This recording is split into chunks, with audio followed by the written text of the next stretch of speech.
Don't let these tears fool you. It's all dog around this mug. I'm good.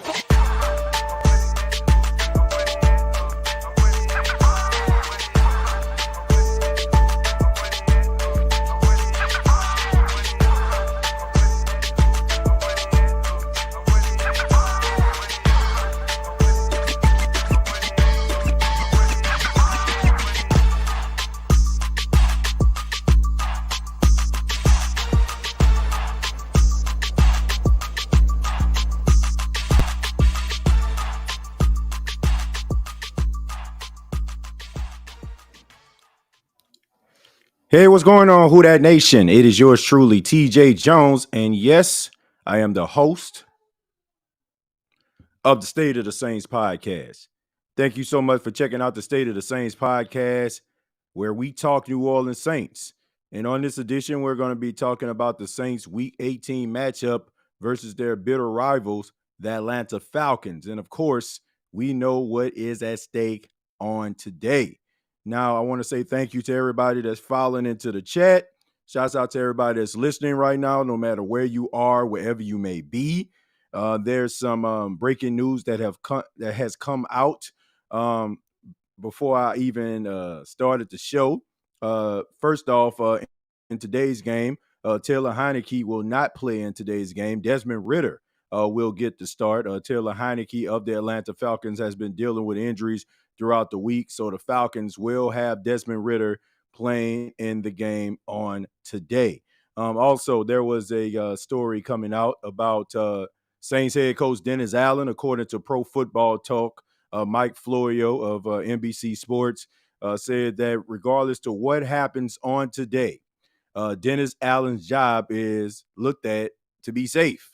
So no matter what happens today, no matter if the Saints go out here, get blew out, no matter if the Saints go out here and lose at all, no matter if the Saints fail to make the playoffs yet again in one of the easiest schedules known to man, Dennis Allen will retain his job. And look, I'm absolutely dejected and disgusted by the commitment to this loser. Like, I'm serious. Like, I hate to start the show off like this, and I don't know if the Saints are going to win or not.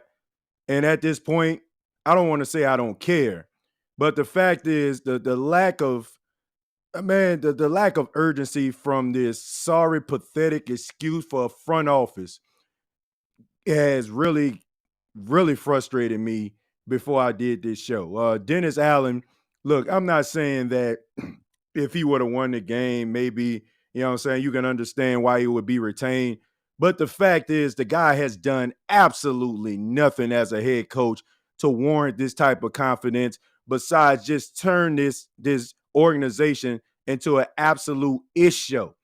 And the fact is you got coaches like DeMeco Ryans who are 10-7 right now with a rookie quarterback, a team that was 3-13 in the Houston Texans. Shane Steichen, with the Indianapolis coach, they were in a winning scenario. You see all of these different coaches that these teams have signed and they have committed to, and these guys have shown improvement in their first year. And yet Dennis Allen, with a veteran crew, with a veteran leadership, with a good football team, he has basically fumbled all over himself all season long, and yet they have this level of confidence to keep this guy here. Like, I don't know what the factuation is. I don't know what the love affair is. I don't get it. This dude is a straight up, bona fide, certified loser. Every single player that the Saints, that you've been seeing these hit pieces going out on, Michael Thomas, Marshawn Lattimore, all of these different guys have contributed to the success of this team. These guys have been some of the best players in the National Football League. But instead of you looking at your head coach who cannot win a big game against a coach that knows what the hell they're doing, you rather look at the players and say the players don't know what they're doing versus a guy when you hired him was 8-28. Absolutely pathetic. But this is where we are as the New Orleans Saints, a bunch of guys that don't know what the hell they're doing, that was standing around while Sean Payton and Drew Brees was out here giving these guys some level of credibility. Mickey Loomis, for some apparent reason, is just being stubborn. And I don't even think it's about business. I think it's just the fact that he has people questioning him, and now he wants to double down on it because he doesn't want to admit that he was wrong. In 2024, if Dennis Allen is the head coach of the New Orleans Saints, he would be fired by the time the season is over. And if they don't fire him, it's because Mickey Loomis is still stubborn as he is in 2023, as he was, going into the 2024 season. This dude, I'm telling you, when people show you who they are, believe them. The Chargers didn't believe who Brandon Staley was, and guess what? They fired him before the season is over. I'm telling you right now, these dudes, I'm telling you, the core of the play, you better keep Demario Davis and you better keep Cam Jordan around, because that leadership inside of the locker room is keeping this team intact. It has absolutely nothing to do with Dennis Allen. And if any one of those guys end up getting traded or get hurt for some apparent reason, they're not around a facility, I guarantee you that Dennis Allen will not be able to weather the storm in 2024 because he is not a good head coach. It's just that plain and that simple. Absolutely pathetic by the New Orleans Saints organization. I don't care who's listening to this. I don't care who's watching this. Absolutely pathetic. Mickey Loomis needs to be fired. But of course, he's not going to get fired because he's the executive vice president of the team. That's why he doesn't care. I think he doesn't care what the fans think. He doesn't care what anybody thinks because he's made of Teflon. And as long as Dennis Lauscher and Gail Benson has his support and he can run this team whatever he wants to run it, he can hold his hands to his side and do absolutely nothing because there will be no ramifications. And when you're running an organization, a guy who's running an organization with no ramifications, you're going to get piss poor coaching like Dennis Allen. So strap in, New Orleans Saints fans, strap in, because it's going to be a long journey. Because what we have right now is a GM who is stubborn and absolutely asinine. It is asinine that this dude has this, what has Dennis Allen done? I'm sorry, I'm stumbling all over my words because I'm just so upset. What has this dude done to warrant this type of support? What has he done? Put forth some decent defensive performances.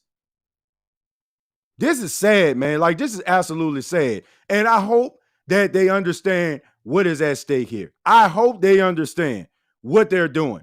In 2024, you're not going to have the support of the New Orleans Saints fan base like you did in 2023, because nobody, for the exception of that organization, believes in Dennis Allen. So you're going to go into 2024 having to win back the fan base. And guess what? You don't have the head coach to do it. And I'm saying that with my whole chest. But let's go ahead and get into this game. The New Orleans Saints have to play the Atlanta Falcons on today. It's a home game inside of the Caesars Superdome.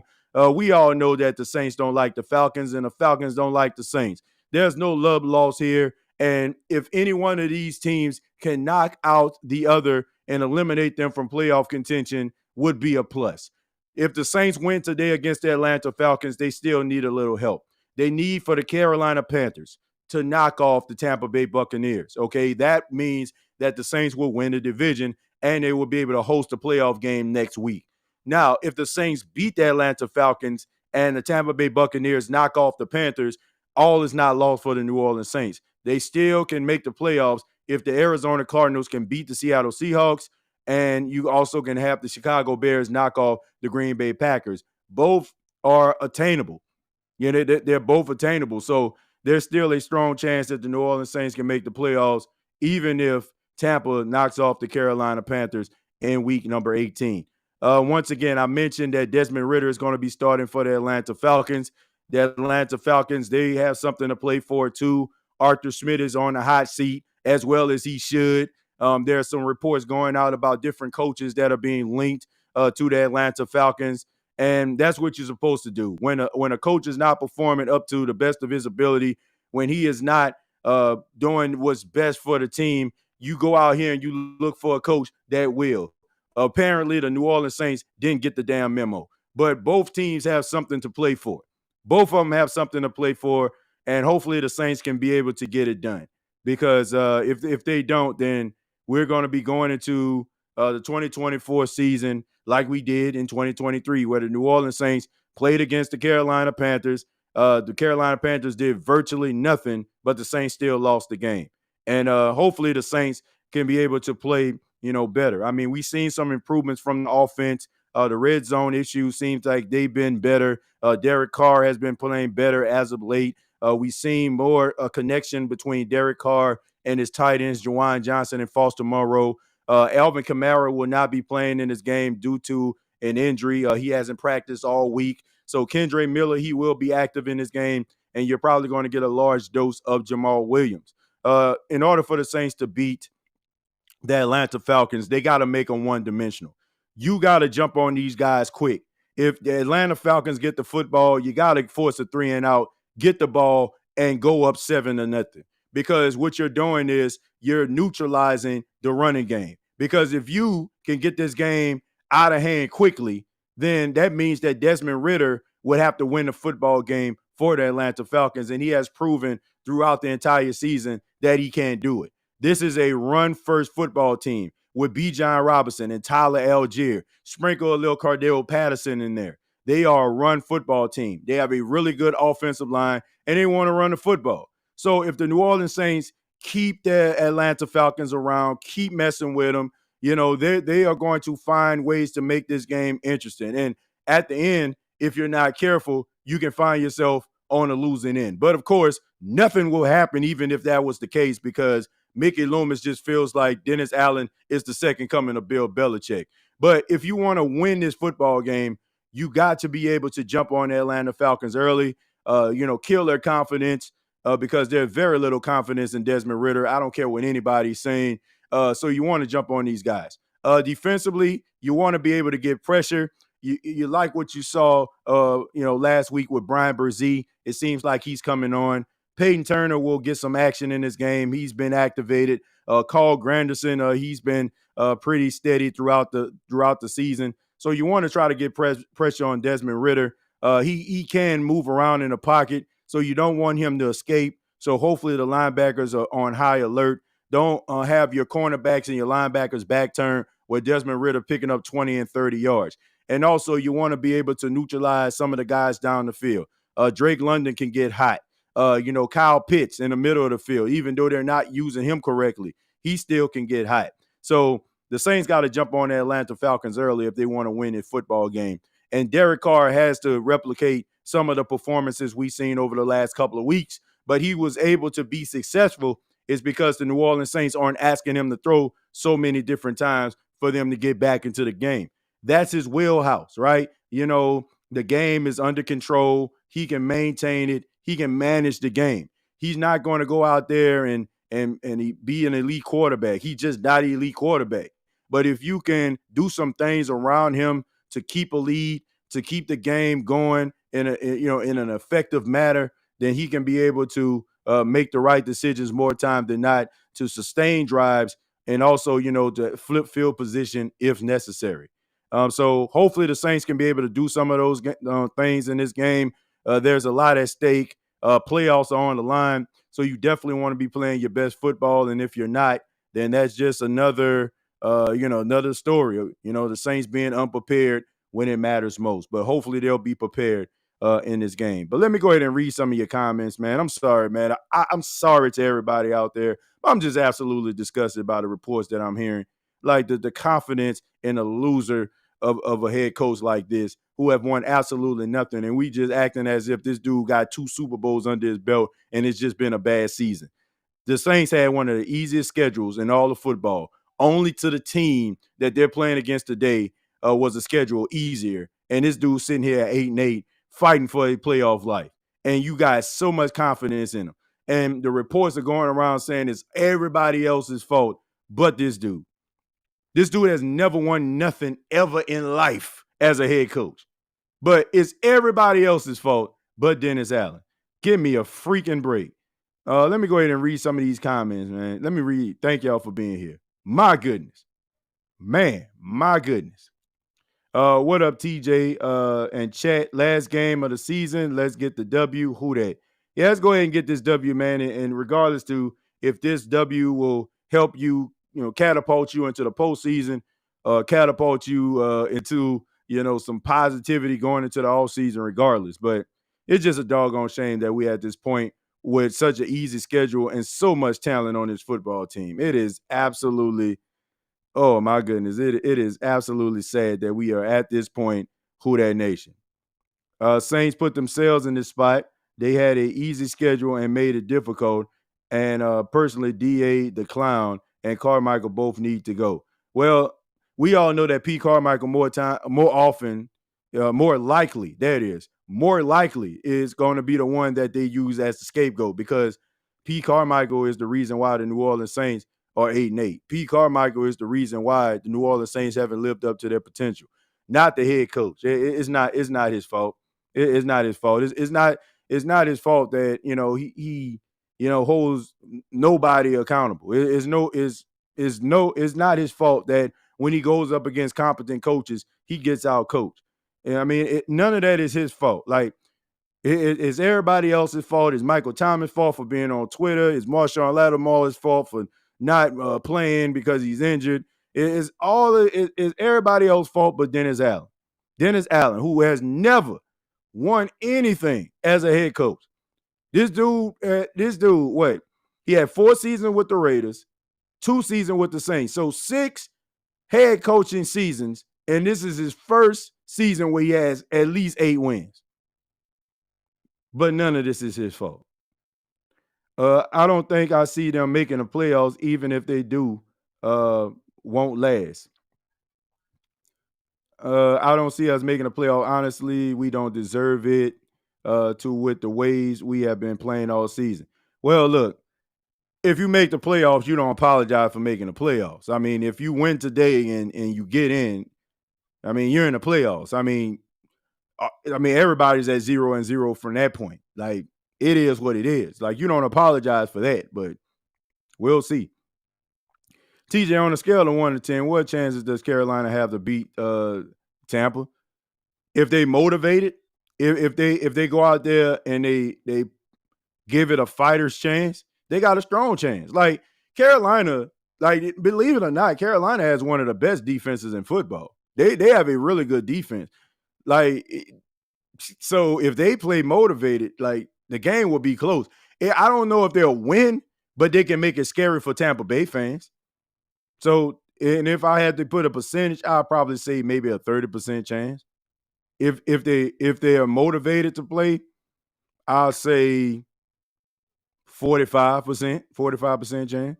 TJ, you seen Mickey compare Carr to Drew in his interview? Yeah, I did an episode about that. That was the last episode I did. I talked about that. That Green Bay game hurt us. Yep, the Green Bay game. If you won that Green Bay game, and there was another game that I had to think of. It was a Green Bay game, and it was another game that they played. But if they would have won, then we wouldn't even be having this conversation. Saints selling us a bad coach and an old roster in 2024. If I was Kamara, I request a trade. I don't know. It seems like to me like they're going to probably try to gut this team, or anybody that has something bad to say about Dennis Allen, or anybody that just feel like Dennis Allen, isn't very good. So, what you're going to have is a bunch of guys inside of the locker room, that honestly, they ain't going to be able to sustain that same level of positive energy. And if they do, they're not going to be very good. Like, seriously. Like, man, you cannot look at this dude and look at this guy and say, man, this is the type of coach that I want to play for. All of these coaches out here, man, all of these guys that can come in and be leaders of men, and you're around this thing messing around with Dennis Allen, old loser tail. And I'm telling you, man, I am so serious. Who that nation? I am so serious. If 2024 happens, I guarantee you, Dennis Allen on most teams, he'll probably be able to keep his job throughout the duration of the season for the New Orleans Saints, because that's how Mickey Loomis rolls. Like, that's just who he is. Like, he gonna sit up there and allow this show to continue. But I guarantee you, on most teams, the way that Dennis Allen is gonna coach in 2024, he will be fired before the season is over, because he's not a good head coach. I'm telling you. Like, you have 3 you'll have 3 seasons of this dude. 3. And I'm telling you, if you can't win, if you can't win with somebody else's coaches that were really good, you can't win with your own coaches and players with an easy schedule. What makes you believe that the Saints, who are probably at best going to finish second in the division, going to have a harder schedule in the next season? You still dealing with some of the same cap issues. What gives you the confidence in Dennis Allen that he's going to be able to win more games than he did this season? What gives you that confidence? You're not going to find an easier schedule than this. Like, this may be one of the easiest schedules I've ever seen the New Orleans Saints have in about at least 15, 20 years. And you can't win with this. With a able-bodied roster for 10 weeks of the season. So even if Michael Thomas and Marshawn Lattimore went down in the Minnesota Vikings game, you had 10 games with these dudes. And you still were below 500 with that type of talent. How can you explain that? How can you absolve that?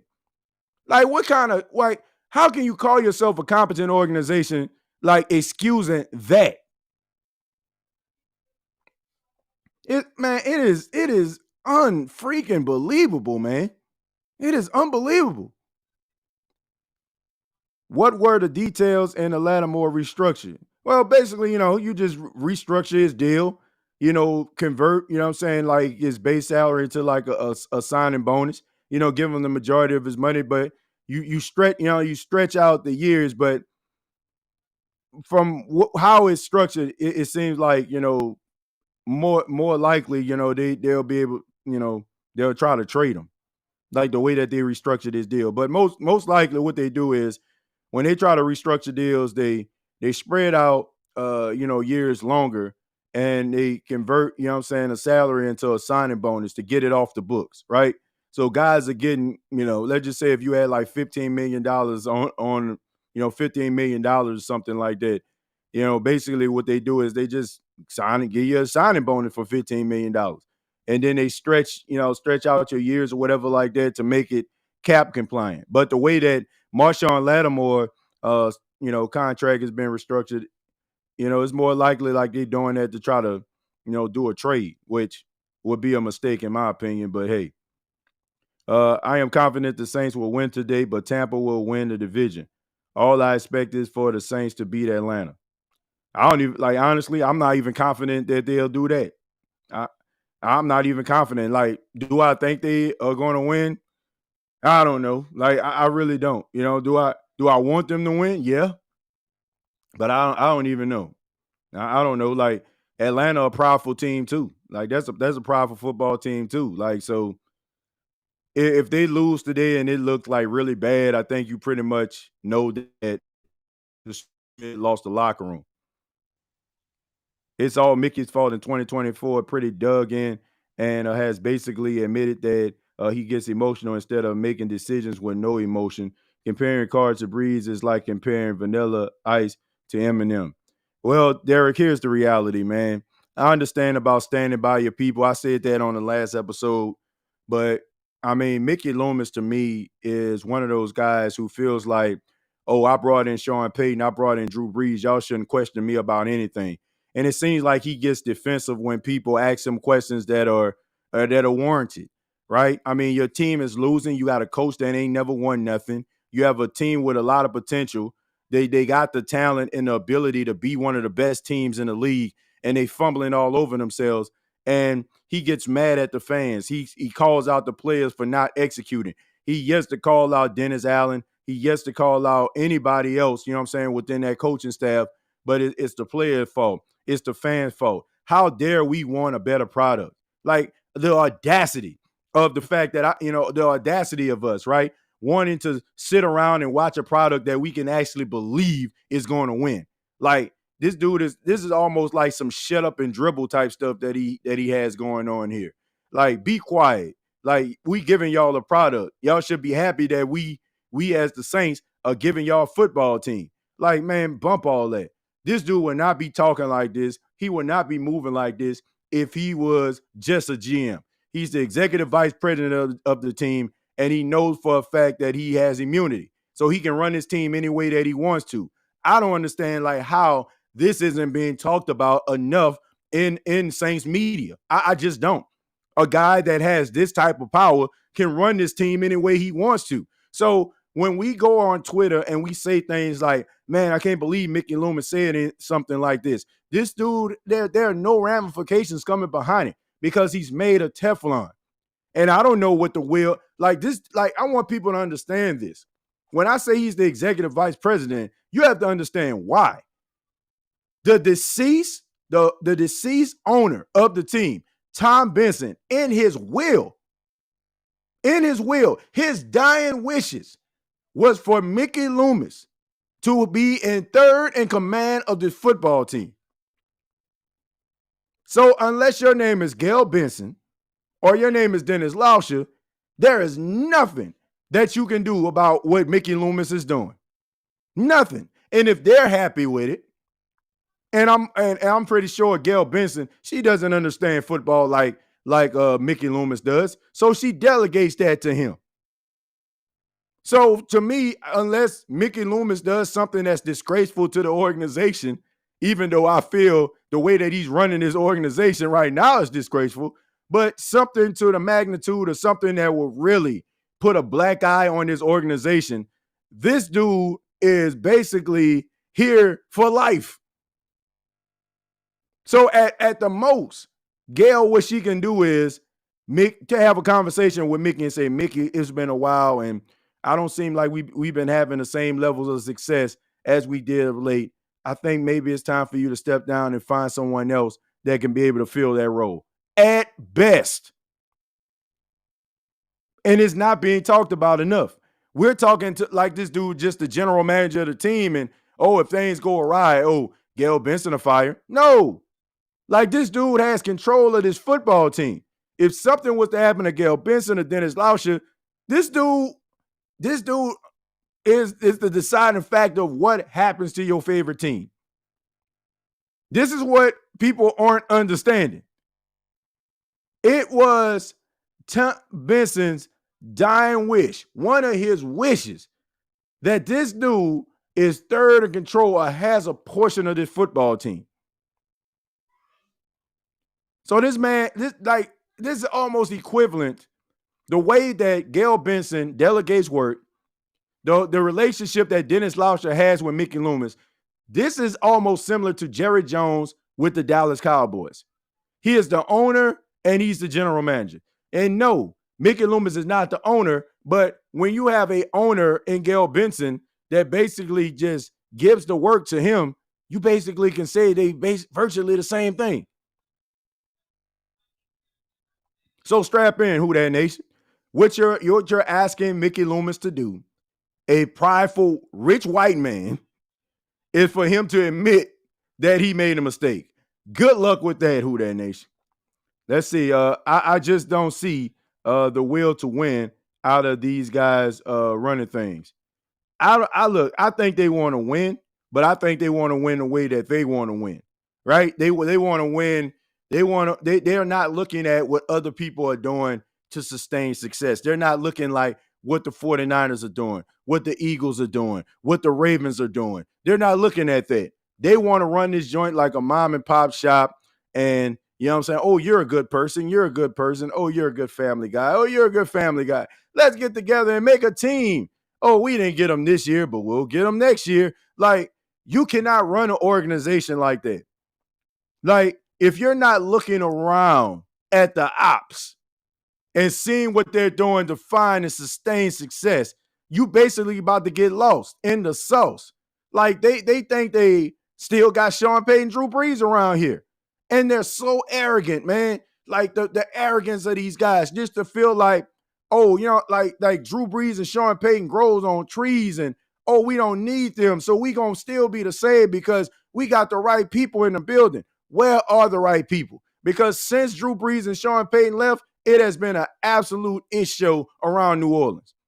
There is nothing that I've seen that warrants any type of confidence from this organization since Sean Payton and Drew Brees left, that we are going to have sustainable success.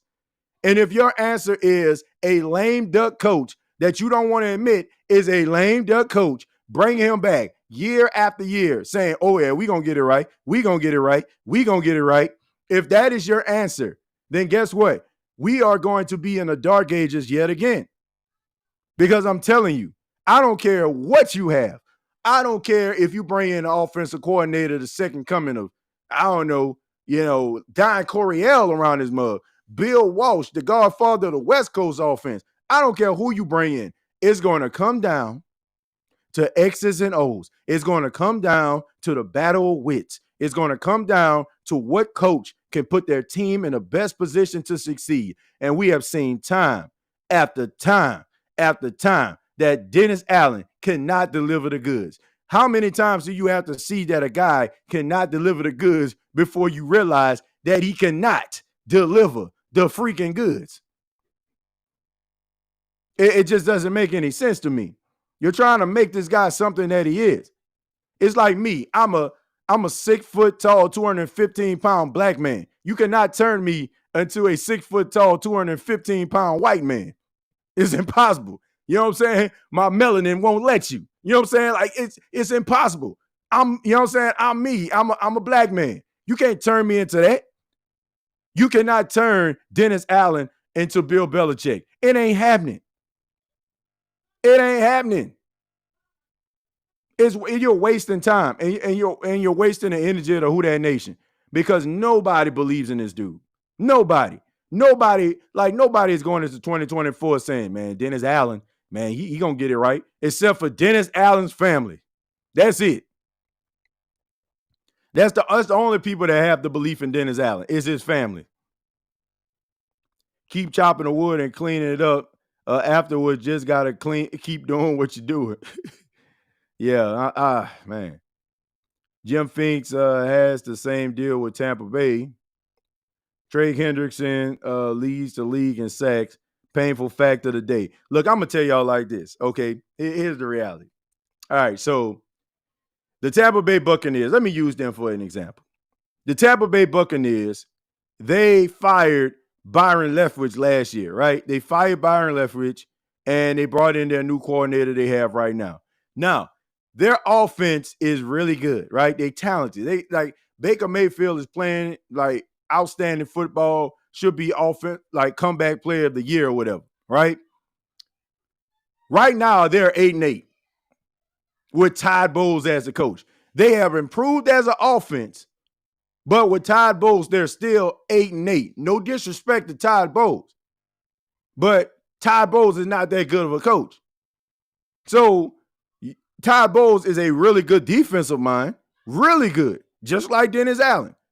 They got a better offensive coordinator, but yet they're still sitting here 8-8. Why is that? Because it comes down to situational football. When you're going up against certain competition, it can't just be, oh, I'm a good defensive coordinator and I got a good offensive coordinator, because those coaches know how to neutralize the things that you do best. And it's going to come down to what can I bring to the table to get my team over the hump. So that is why I'm saying, this is why I am saying that if you use Pete Carmichael as a scapegoat, you're basically going to get the same thing, because Dennis Allen cannot consistently make game-changing decisions to win football games that matter. I got a large enough sample size to see that. More often than not, you know when the Saints are going to win and lose a football game. And you can tell by the first quarter. So I don't know. I don't know what people want to see. But let's look at some of the let me pull up some of these stats for the New Orleans Saints. I think we already know. Like I said, Alvin Kamara won't be playing in this game. Kendre Miller will. Total first downs, the Saints have 310 to their opponents 286. Third down conversions, the Saints are 88 to 225 on the season. Their opponents are 74 of 215. Total rushing yards, the Saints have 1,588. Their opponent has 1,960. Let's see, rushing average yards. Rushing average yards on the year. The Saints 445, which is a 3.6 yard average. Their opponents average almost 4.5 yards per carry. Passing yards, the Saints average about 6.8 yards per attempt. Their opponents 6.6. The Saints have 32 sacks on a year. Their opponents normally has 33. Touchdowns, the Saints have 38. Their opponents have 32. Touchdown to turnover ratio, what you have is the Saints have 8, on a year. So here's the reality, man. The Saints play really good defense. They can't really stop the run. And this is a team that likes to run the football. So that's why I go back to saying you got to be able to, jump on these guys quick. Because if you give them an opportunity to be in a game, they're going to run the football down your throat. And they have a really good offensive line. You may not like the Falcons, but they have a really good offensive line. And the last time I seen their offensive line play, they bullied the hell out of the New Orleans Saints. Like, the Saints had to get a stop, and there was nothing they can do about it. So there you go right there. If the team goes back to the dark ages, you might have a bunch of fans chanting for the sell a team. I don't know about that. Ain't nobody talking about selling no Saints. It ain't about Look, I grew up in the 90s when the Saints were in the cellar. Ain't nobody was talking about selling no Saints. They didn't like the position that the team was in, but ain't nobody was talking about selling no Saints. You have seen your last game with Kamara as a Saint. He spoke out, and Allen is vindictive like that. Well, I tell you what, go on, let him go. I'm not mad, like, for real. I say let all these promising players go. Mike T, Marshawn, let them all go. Let them go. Let them go.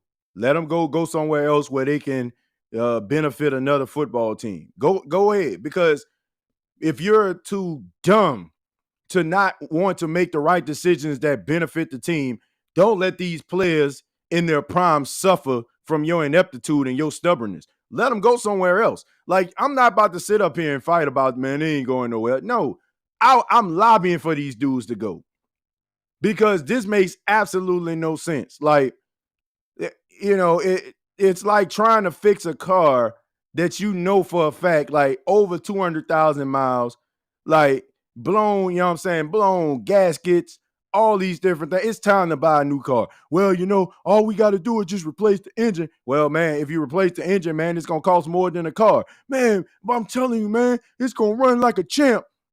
Let these dudes go.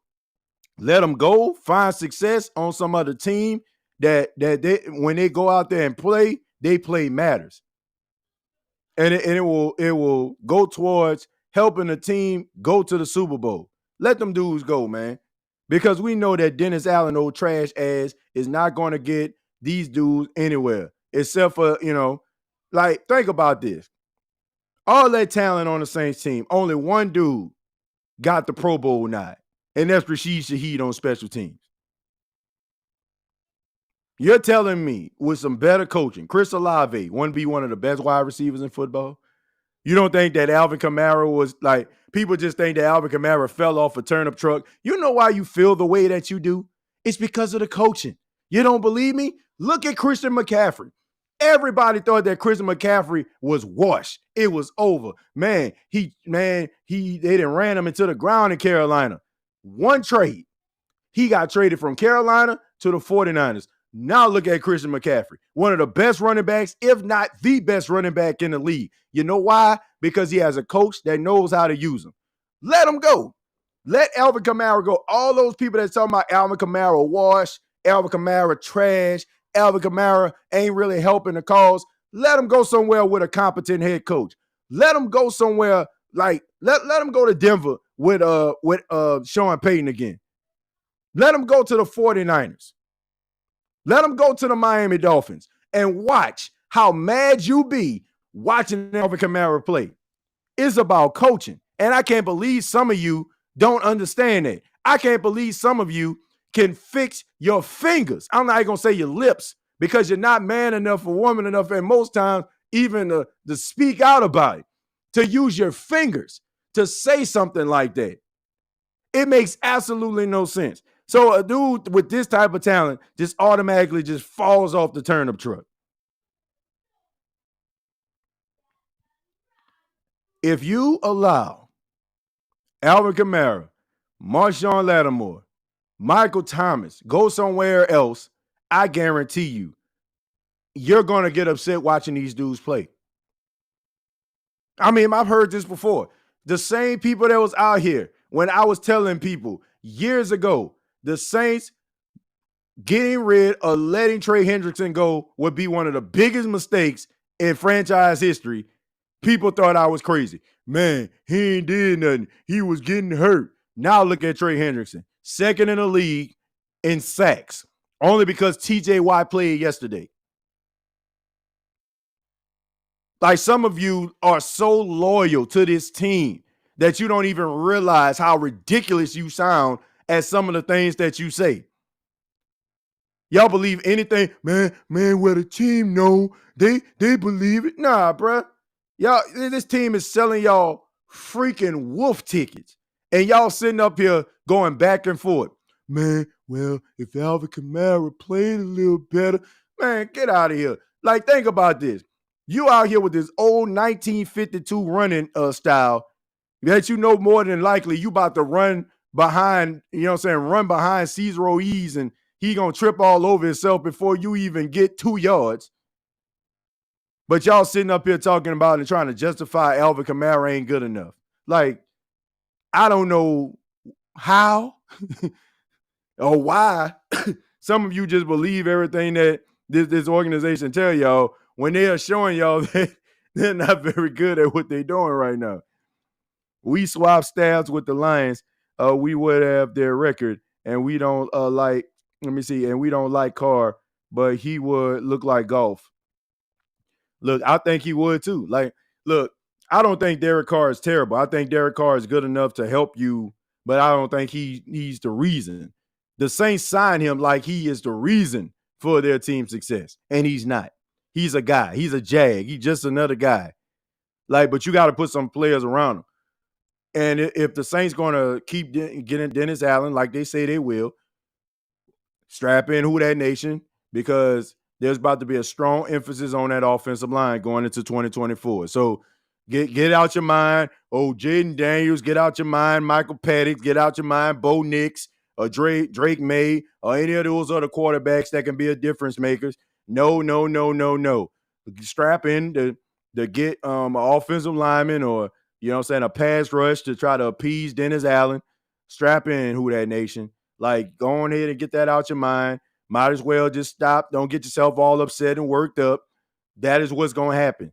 If Dennis Allen is committed to Derek Carr, that he is committed to him, and he's going to make sure that he does everything in his power to make this dude look like $1 million. You know, in this case, $150 million. Man, Trey was balling way more than Davenport, and we bet on Davenport. Look, on his way out, infamous, on his way out, he had 15 sacks. On his way out. How do you let a guy go who had 15 sacks on his way out the door? You got to be freaking kidding me. Like, oh my goodness. Like, I don't know.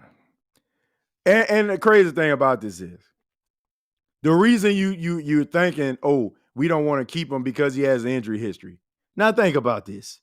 You don't commit to him because apparently like he was getting injured, right? But you keep Davenport, a guy who is the epitome of a 4 to 6 weeks, like the epitome of 4 to 6 weeks. These are the people that's running this organization right now, folks. Yes, they have some hits. Yes, they do. They got some hits. They had hits. But they got a hell of a lot of misses as a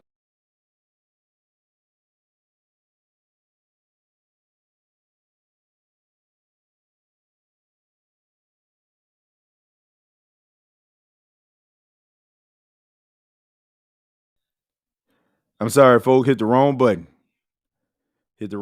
Man. My goodness, man. You can't make this stuff up. You cannot make this stuff up, Who That Nation.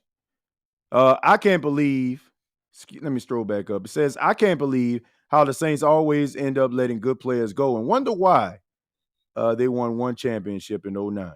All I ever hear is we just want to win the division. Man, I'm just nodding my head.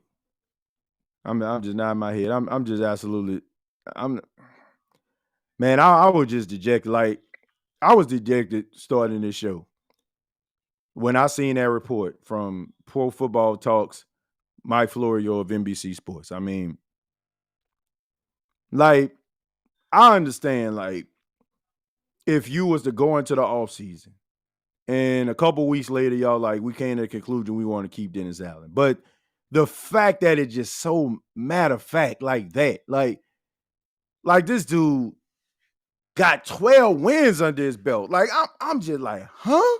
Like, how are you just so confident and so sure about this dude? And like, what has he done? Like, this dude, your team is 8-8 with one of the easiest schedules. You're telling me like that ain't worth contemplating, talking to the Saints trust, figuring if this is the right decision going forward. Are you freaking kidding me? TJ, you're breaking your own man cave rules. And what is that? Man control on remote, black and gold. What happens in the cave stays in the cave. Oh, well, black and gold worn at all time. I got some black on. I got some gold on the Marvel. So I don't think I'm breaking no rules here. Daniel's not going to Atlanta by draft. Man, I'm just so, like I said, I'm just dejected. I can't believe, like, if a week or two would have came out and it was like, we came to the conclusion we're gonna keep Dennis Allen. But the fact is, like, his job is safe regardless to if they make the playoffs or not. Like, trade 2 first rounders for a player who is on IR with another team. They can't evaluate defensive end talent, period. TJ, you are all of us, bro. I'm dejected too.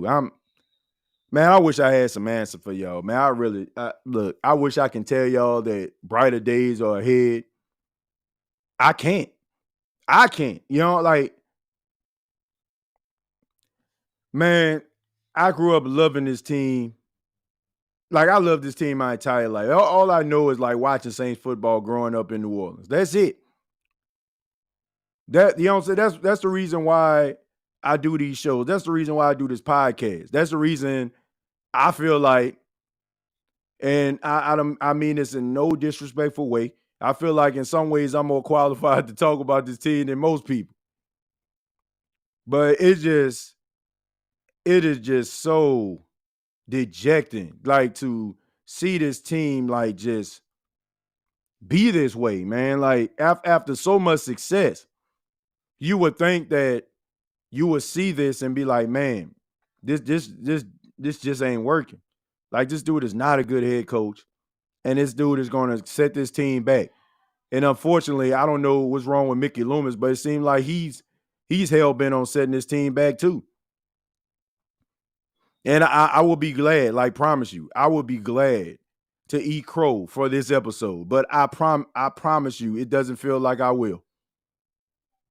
I will gladly eat crow. I'm not one of those people that going to throw the brick and hide my hand. I'm not going to be one of those people, if I'm wrong about something, somebody say, oh, TJ, you was wrong. You remember when you said this? Like, there's been an episode where, you know what I'm saying, I was critical of people criticizing this team.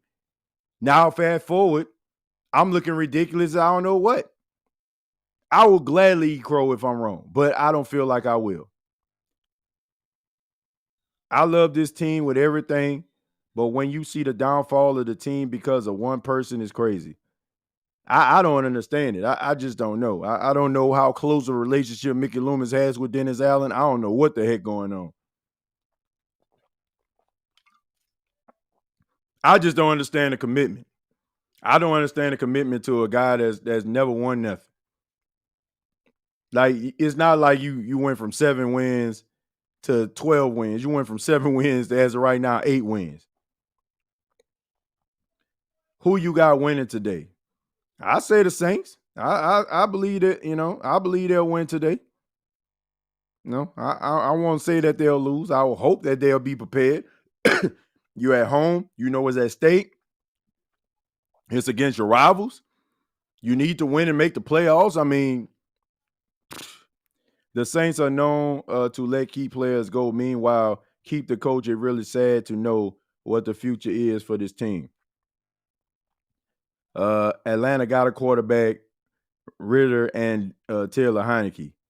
Man, they ain't winning nothing with that, Jerry.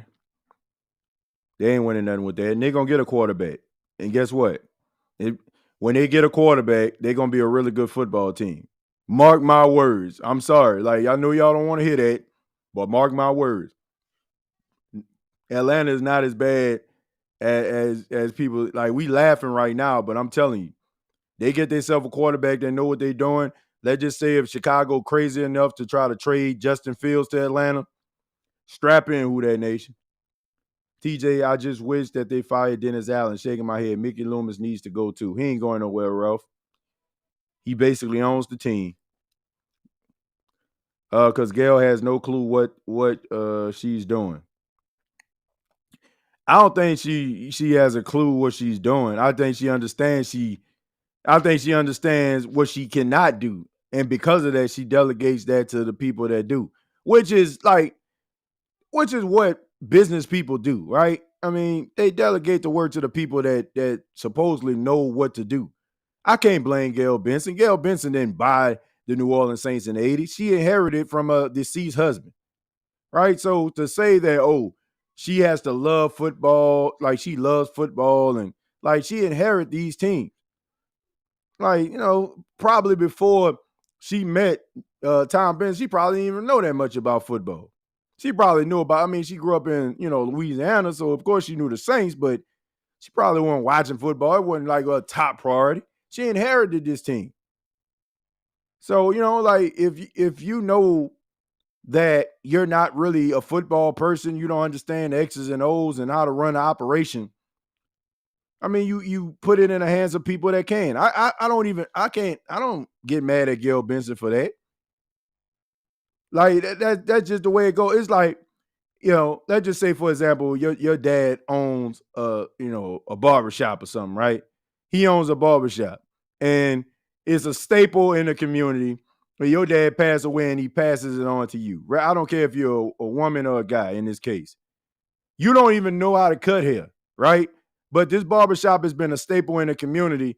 You can't get rid of it. You can't sell it because the whole community would be up in arms if you did. So basically, you sitting here with a barbershop, you don't know nothing about, don't know anything about clippers or the type of guards that you need. Like, that's basically what's going on with Gail Benson. And you can't knock her for that. So for people to feel like she should have this same type of piss and vinegar that Tom Benson kind of rolled with when he was the owner, I just feel like that's wishful thinking. I can't get mad at Gail Benson for that. You don't know what you don't know. And if something was just given to you, like what's she supposed to say? I don't want it. It's basically her right. It's hers. It was given to her by her husband. So I'm not going to sit up here and blame Gail Benson for being an owner that inherited a football team. Malcolm said, TJ, you looking swole. Well, I appreciate it, man. We try to be at the gym as much as we can these days. Nah, man, but thank you, man. I'm trying to, go to the gym. Been doing these 2 days at the gym lately, man. Probably ain't no problem. Going to go tonight after the game's over. I'm late. Hey, TJ and the Who Dat fam. What's going on, Pammy? Thank you for being here. I will take calls after the game. I mean, it's the last game of the season. So, definitely going to be taking calls after the game. So I'm just letting everybody know that in advance. But we're going to go ahead and wrap it up. I'm going to take a few more, and then we're going to go ahead and get up out of here. Look, man, you got 202 people watching this right now. Please hit the like button. And if you watch the show consistently and never subscribe, just hit the subscription button. We need these numbers to grow, man. I mean, I know there's a lot of people that watch this show that haven't subscribed to the channel. And I'm just asking people to subscribe, right? I mean, if you watch the show consistently and haven't subscribed, come on, man. Like we've kind of been stuck at 10,260 for a minute. So I'm just asking everybody to hit that subscription button if you watch the show. TJ, win or lose, is going to be bittersweet because this dude DA is safe, pretty much. How Pac-Man like Vicksburg, man, he didn't want to leave. He liked playing around with his cousins and spending time with them. So I mean, he really enjoyed his time out there in Vicksburg. Let's see. Hit the like button and subscribe to the SOTS on your way out. Yeah, I appreciate that, Keen Arthur. Yeah, man. I mean, there's so many people that tune in, but they don't hit the subscription button. And I was like, man, I know we have a lot of people watch this podcast. So I'm just asking you, like, if you watch the podcast consistently, like hit the subscription button. If you enjoy the show, hit the like button. It only takes like a few seconds to do that. And it will help this show grow. And that's what it's all about. Want the show to grow and be seen by as many people as possible. Because I mean, we the show for the people. I like to coin that. I like to say that we're a show for the people. Like other people's shows be kind of organized. You know what I'm saying? I get all that. But look, if you want a show from a person born and raised in New Orleans, understand the New Orleans Saints, understand the pulse of the city and the pulse of the people, this is the show. This is the show that you need to be tuning into. Because, I mean, I'm not just some person that just, I like the New Orleans Saints. Nah, I was born in New Orleans, raised in New Orleans, grew up loving the New Orleans Saints. And I'm pretty sure a lot of you probably can relate to that. TJ, loving her hair, my guy. Yeah, I appreciate that. Thought I'd try something new. Yeah, I like it too, man. Shouts out to my stylist Kenora, man. She does my hair, so shouts out to her, man. I don't know if she watching this or not. Good person though, man. She does a really good job. Let's see. Seeing the Houston Texans thrive just in 1 year tells me everything I need to know about our organization and coaching staff. Yep, and you would think they'll learn from that, Trail. Like that you would think they'll learn from that, right? You find the right coach, find the right quarterback. Now you're in the playoffs. And the crazy thing about it is, in his first year, DeMeco Ryans has more wins in one season than Dennis Allen ever had in any time he ever coached. He's never had double-digit wins, and he won't be able to get double-digit wins this year. So, boy, I tell you, hit the like button is free. Yeah, I agree with that. Like I said, I'm just asking everybody to hit the like button. Like let's please help the State of the Saints podcast grow. I just don't understand. Like, I didn't understand that. I don't understand. Like, there's so many people that tune into the show, but it seems like, a lot of people don't subscribe. I don't get it. I don't get it. Like, and it'd be like it'd be the same, viewship for the most part. So if you like the show, you like the content, I'm just asking everybody to hit the like button and subscribe. Man, this is a cheap, outdated team. Trey, Chauncey, Caden, Vaughn, Marcus. And the crazy thing about it is DA, Marcus Williams, the Saints didn't sign him because they didn't want to pay him $1 million more than what his agent asked for. $1 million. And then it was like one of the same reasons why Mark Ingram ended up leaving the Saints and going to Baltimore and having a double-digit touchdown year before, he kind of fell off a little bit. So this, like I said, this isn't like anything new. It's like it's being brought to our attention now because of the ineptitude. Like, because of Sean Payton and Drew Brees, they were able to kind of disguise the ineptitude. But now it's like, because they're not here, they're not with the organization, it's like you really can see the ineptitude, then the stubbornness and the unwillingness to bend. Like, you would think that the Saints have like 7 Super Bowls in New Orleans somewhere. Question: would we be opposed to Frank Wright being offense? I wouldn't. I wouldn't be. I wouldn't be opposed to it. And that's probably the route they're gonna go. Because the Saints, They like experienced guys. They don't like nothing new. They don't like nothing fresh, right? Throughout the beginning of the of time, they never like, for the exception of maybe Sean Payton, Jim Haslett. I give Jim Haslett. I say Jim Haslett too. The Saints always commit to old dusty coaches. You know what I'm saying? That's been around, and you know what I'm saying, like, they done, like, been around 2 or 3 different teams and probably towards the tail end of their career. They don't really like nothing fresh and new. Like, so they'll probably get some old familiar face that everybody know. Maybe they'll bring in Norv Turner or something like that. Dust off Norv Turner somewhere. Oh, let's get Norv Turner as the offensive coordinator. Why not? Like, that's all they do, man. They don't like to commit to anything new because they want low maintenance type things, right? They don't want to put no miles on nothing. You know what I'm saying? They want some things they can kind of keep up a little bit. Things that, like, they don't want to buy nothing new. They hoarders. That's the best word I can use for them. The Saints organization are hoarders. They like to hoard on and hold on to, like, all type of different things. The same old song and dance. Try to make it work. Don't want to throw it out. Oh, man, I can still use this, man. Look, I think you need to throw this away. Nah, I can still use. Man, you haven't used this stuff in years. I had to blow off the cobwebs in order to show it to you. Man, I'm telling you, all I got to do, I can use that with something. Don't want to throw anything away. Don't want to try anything new. And this is where we are, Who That Nation. And this is what we're going to continue to be until guys realize what they're doing is not the wave.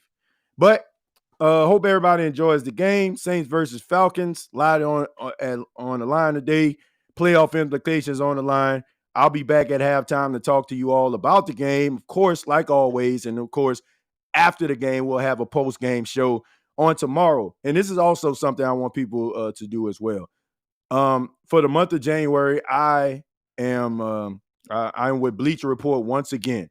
There'll be live streams on every Monday throughout the month of January. So I'm asking everybody to come on the live streams. Look at the live streams. They're going to be 12:30 Eastern every Monday, 11:30 Central on Monday. Post game reactions on Bleacher Report. So we're doing some things. Continuing. And also, hopefully, we'll be able to continue to work with Bleacher Report in the off season. So make sure that you all, support me on Bleacher Report, because the more people support me there, the better chance, that can be more of a consistent thing. So that's what it's all about, man. Just trying to grow. And I'm just asking everybody for their help. I'm not too prideful to ask people to hit the like button. I'm not too prideful to ask people to subscribe if you enjoy the show. All right. But thank you all so much. Enjoy the game. We'll be back at halftime. And like always, all I got to say is,